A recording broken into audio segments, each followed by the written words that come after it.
Bismillahirrahmanirrahim. Assalamualaikum warahmatullahi wabarakatuh. Alhamdulillahirabbil alamin. Allahumma shalli wa sallim ala sayyidina Muhammad wa ala ali sayyidina Muhammad. Kaum muslimin hadirin, para pemirsa yang dirahmati Allah Subhanahu wa taala. Kembali kita akan lanjutkan ngaji kita tentang puasa, mengambil kitab Maqasidus Shaum yang dikarang oleh Al-Alim Al-Alama Sultanul Ulama Izzuddin bin Abdis Salam. Dan kali ini alhamdulillah kita telah sampai pada fasal yang keempat. Qala al-musannifu rahimahullahu taala wa nafa'ana bihi wa bi ulumihi fid dharain amin. Bismillahirrahmanirrahim. Al-faslur rabi' fima yujtanabu fih. Fasal yang keempat menjelaskan tentang hal-hal yang perlu dihindari di dalam berpuasa. Wa huwa anwa'un, yakni hal-hal tersebut memiliki beberapa macam. Ahaduha, salah satunya, al-wisalu, yakni visol. Qala Abu Hurairah, berkata Abu Hurairah, naha Rasulullah sallallahu alaihi wasallam anil wisol. Rasulullah sallallahu alaihi wasallam melarang dari perbuatan wisol. Faqala rajulun minal muslimin, fa innaka ya Rasulullah tuwasil. Kemudian seorang pemuda dari golongan muslim mengatakan, sesungguhnya engkau melakukan wisol ya Rasulullah. Qala sallallahu alaihi wasallam, wa ayyukum misli, siapa di antara kalian sepertiku? Inni abitu yut'imuni rabbi wa yasqini, sesungguhnya aku bermalam, Allah Subhanahu wa taala memberikan aku minum dan memberikan aku makan. Nah, ini tentang larangan perbuatan puasa dengan cara wisol, ini menyambung. Kenapa hal demikian dilarang? Wa inna manaha anil wisol lima fihi min id'afil quwa wa idmaril ajsadi min ghairi ibadah.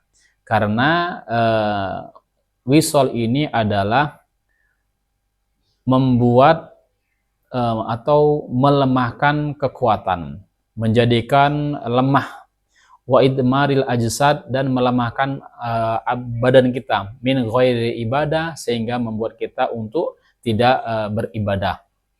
Wa amma Rasul sallallahu alaihi wasallam wa in kana akluhu wa syurbuhu inda rabbih haqiqatan fa innahu lam yuwasil.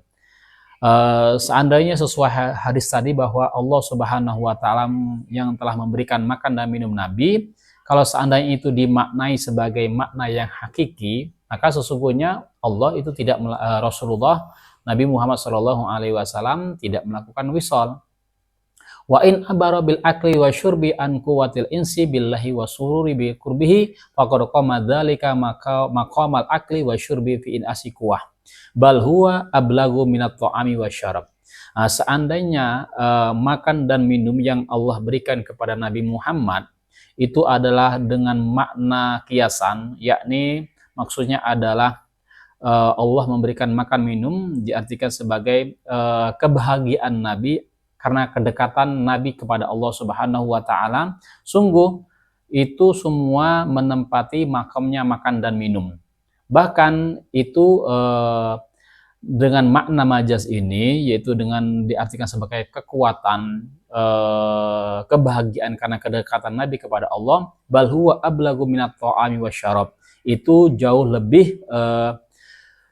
lebih kuat dibandingkan dengan makna yang hakiki tadi, bahwa benar-benar Allah Subhanahu wa taala yang memberi makan dan minum. Nah, ini yang pertama, dilarang wisol karena dapat melemahkan tubuh kita sehingga membuat kita tidak gairah untuk melakukan ibadah. Ats-tsani, kemudian yang kedua, al-qublah. Qalat Aisyah radhiyallahu anha, kana Rasulullah sallallahu alaihi wasallam yuqabbilu wa huwa sha'im wa yubashiru wa huwa sha'im walakinnahu kana amlakahum li arabi. Yang kedua adalah mencium. Qalat Aisyah berkata, kana Rasulullah sallallahu alaihi wasallam yuqabbilu wa huwa sha'im, bahwa Muhammad Shallallahu Alaihi Wasallam itu mencium sedangkan dia dalam keadaan berpuasa. Wa yubashiru wa huwa shaim, dia bersentuhan sedangkan ia berpuasa. Walakinnahu kana amlakahum li arabi, akan tetapi Nabi Muhammad Shallallahu Alaihi Wasallam adalah orang yang mampu dalam hal mengendalikan diri. Nah ini, faman kana syaikhan ya'manu ala nafsihi min tahriki syahwah wa ifsadi shaum fala ba'sa biha. Jika ada seorang yang tua, dia dapat menjamin dirinya, mengendalikan dirinya dari menggerakkan syahwatnya, dan mampu juga mengamankan dirinya dari merusak ibadah puasanya, maka tidak mengapa, maksudnya tidak dipermasalahkan untuk melakukan mencium atau menyentuh istri ketika berpuasa. Sebaliknya, wa in kana syaban la ya'manu dzalika kurihat lahu. Ya.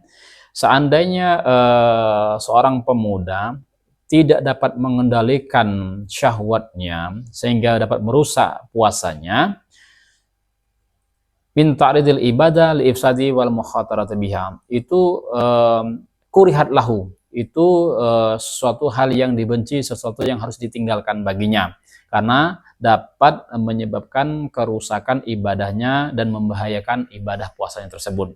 Nah, jadi mencium, menyentuh istri dalam ketika berpuasa itu tidak mengapa.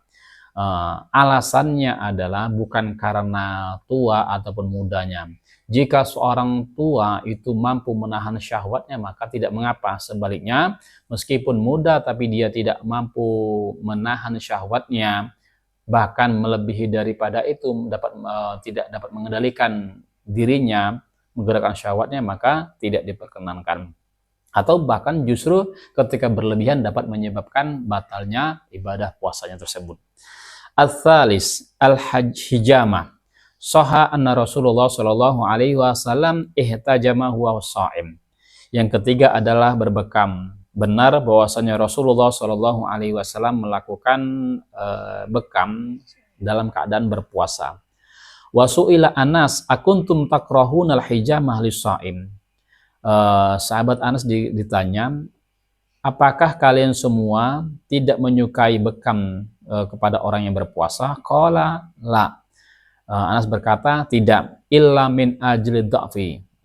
Kebencian, tidak sukanya Anas itu hanya karena dengan bekam dapat melemahkan. Faman ad'afathu al-hijamatu kurihat lahu.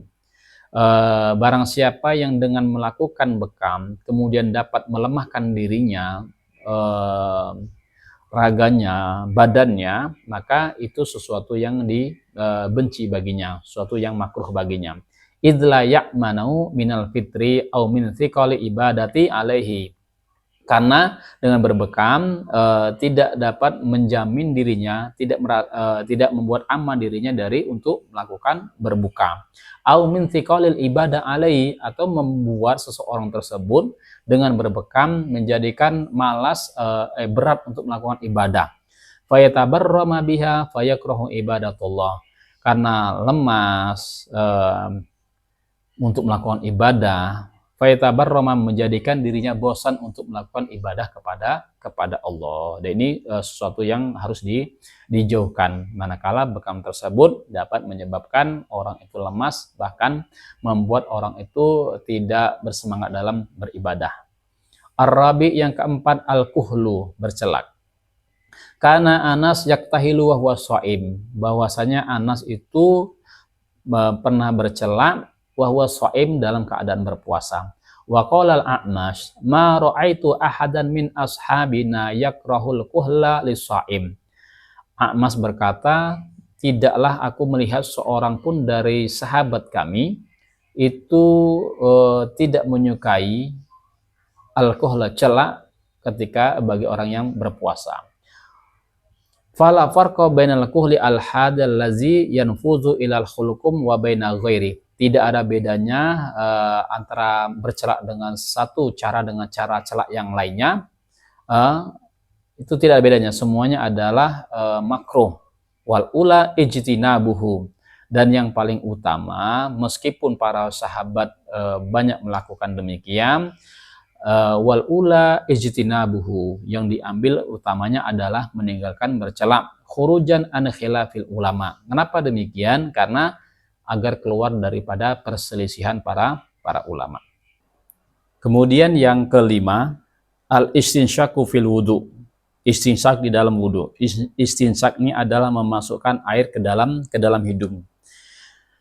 Qala sallallahu alaihi wasallam bil Kiti bin Sabrah, asbil wudu'a, sempurnakanlah wudu, wa khalil bainal asabi, dan bersihkanlah celah-celah jari kalian, wa balligh fil istinsyak, dan kuatkanlah dalam beristinsyak, illa antakuna shaiman, kecuali engkau dalam keadaan berpuasa.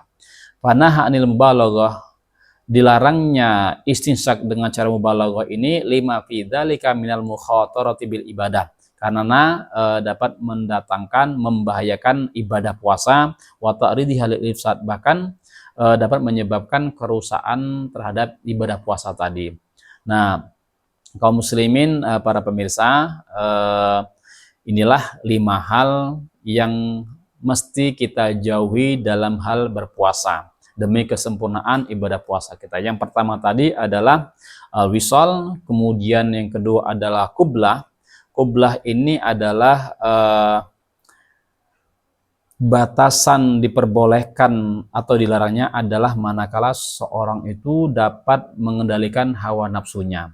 Nah, bagi yang tidak dapat mengendalikan hawa nafsunya, bahkan dari sentuhan, kemudian ciuman tadi terhadap istrinya dapat mengeluarkan air maninya, maka ini dapat membatalkan puasanya. Tapi bagi kita yang dapat mengendalikan diri, mengendalikan hawa nafsu kita, maka tidak mengapa, sebagaimana Rasulullah Shallallahu Alaihi Wasallam mencium istrinya.